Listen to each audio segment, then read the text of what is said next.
Martin making some national news. Let's start at the beginning. A few days ago, he was on a new show here in town. Our good friend Dr. Gina Loudon is working for KJSL 630 AM. Ed Martin was on her show, and this is what he said.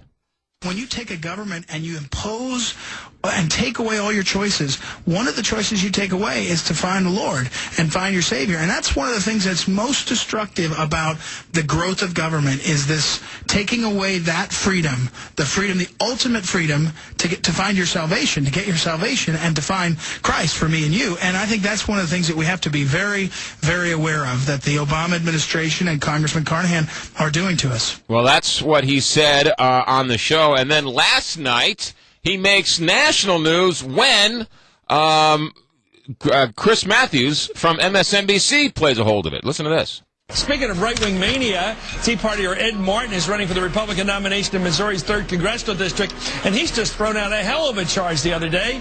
So Ed Martin making some national news. Ed Martin, I think, congratulations being on... I don't know. I think that the lesson you've taught me, maybe, McGraw, is I should come only on your show and on no other shows because things go a little crazy. You know, this is a typical... I have to tell you, McGraw, this is a classic example of people telling part of the story. And the clip you played of me, I don't deny it's me speaking, but right before that clip, the introduction to that sort of section was me. The statement I said was, I think I was asked about the upcoming election, and I said something like, you know, this upcoming election is particularly important because I believe that religion is being pushed and has a chance of being pushed out of the public square. And then we went on to talk about I talked about more specifically myself, but it was in that context. But I guess, you know, when you say something and then Chris Matthews certainly isn't going to give anybody the benefit of the doubt, he's got a way he wants to spin it. But, you know, it was, I think it's a very important thing for people still to be talking about. I'm glad they are.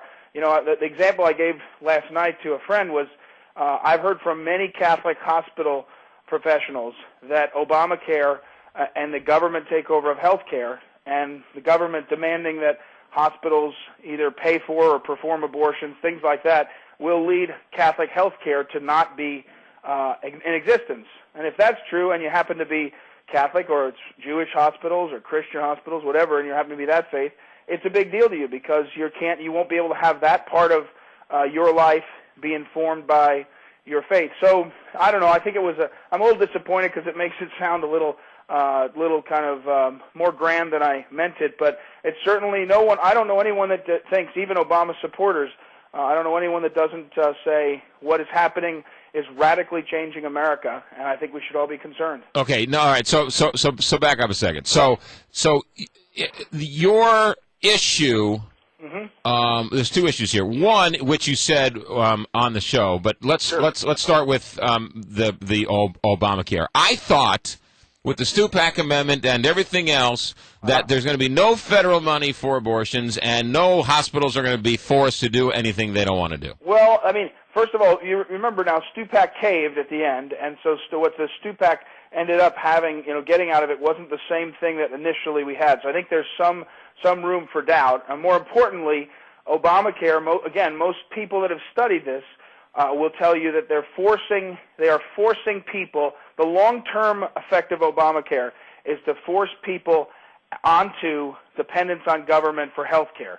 If that is the plan, and I think that's what the left and the far left want, then all you have to do is look to Nancy Pelosi and see what she's going to do. I mean, recently in the bill that included Don't Ask, Don't Tell being rescinded, there was a direction that military hospitals must perform abortions. So, again, the worldview of a government takeover of health care is going to be a secular, bureaucratic vision. I mean, it's not going to be values of the patients.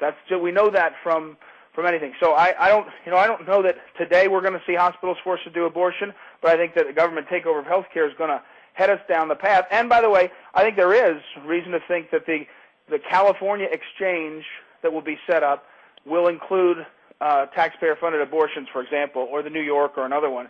And we in Missouri may not have that, but we'll still be paying into the federal government and sort of subsidizing it. So it's just a bad idea to me. And that's my point is, again, the same thing is true about taking away the ability for people to be entrepreneurs or to build their businesses. Right now we have a government that is taking our money in huge amounts and wasting it and transferring it to others, both of those things. And I think it's creating a lot less freedom for people to be able to be what they want to be. And that's my general point. When you talk about the government takeover of health care, I think it should be noted that the government takeover of health care for people under the age of 65, because government has already taken over health care for people over the age of 65. Well, except that what Obamacare is headed towards, McGraw, is that you'll be forced to do certain things in your health care. So right now, if you don't want to take Medicare, you can buy your own insurance. And if you do want to take Medicare, you can buy supplemental insurance, too. Those are the two things you can do. Now, most people don't buy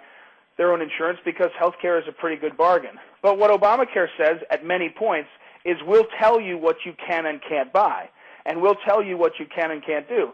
And again, my point is, if you look at the problem facing America in the next generation, the greatest problem is how we're going to handle the baby boomers, this huge millions and millions of people aging out. And the values we take to that, to treating those people at the end of their life is different if it's a government-run system, government-dominated system where there's no choices. And I think that's, again, most people I know see a huge transformation of America, whether it's health care or bailouts for auto companies where the government ends up running auto companies and closing the Chrysler plant. We give them $18 billion and close the Chrysler plant. All you have to do is go to Jefferson County with me and see UAW workers who come in and say, what is government doing to our lives? Why are they bailing out Chrysler and then moving jobs to Mexico?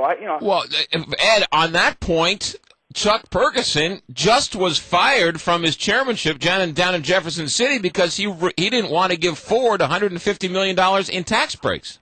Well, so I mean, he was thrown out by his own Republican Party. Yeah, and I think that you and others are smart, and I applaud you for bringing that to everyone's attention. I think it's the worst of corporate giveaways especially when a guy is put out for, sort of wanting to do the debate. But, I'm only taking on Congress now. Right. We'll worry about the Missouri legislature next. Fair enough.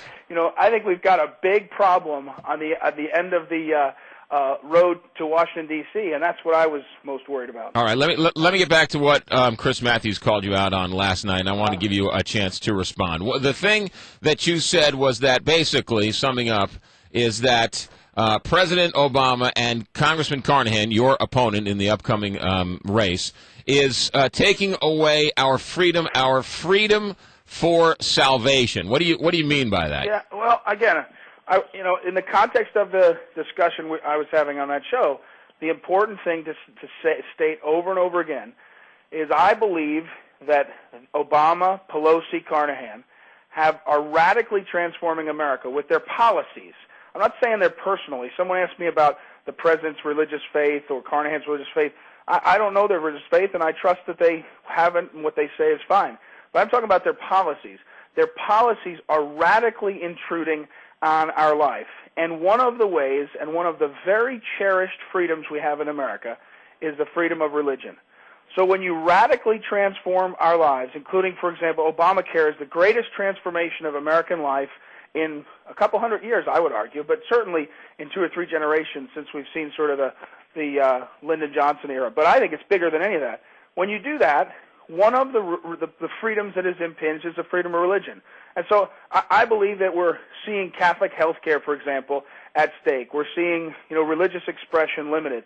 And when you do all that, I think that has an impact not just on a person's sort of, whether they could get a good job or not job, which is really important, but on whether they choose to worship their God or have no God or choose whatever faith. Now, I did not, again, if you listen to that, I never said somebody should pick one or the other religion. But I think America is really, really great. And if you go around the world, you'll see this. It's really great because we have such freedom of religion, expression, and speech. And that First Amendment, I think, is being threatened by, not directly, not by let me pass a law that says I'll limit your speech, but by a view of government that makes our faith is supposed to be in the White House and in government, and anything else is considered outside of the norm. And I think people feel that. They're worried about it, and all I said was this election is going to be big on whether you want to pull back the government expansion or not. Ed Martin, U.S. congressional candidate for the 3rd District, going up against Russ Carnahan in the fall. Ed Martin always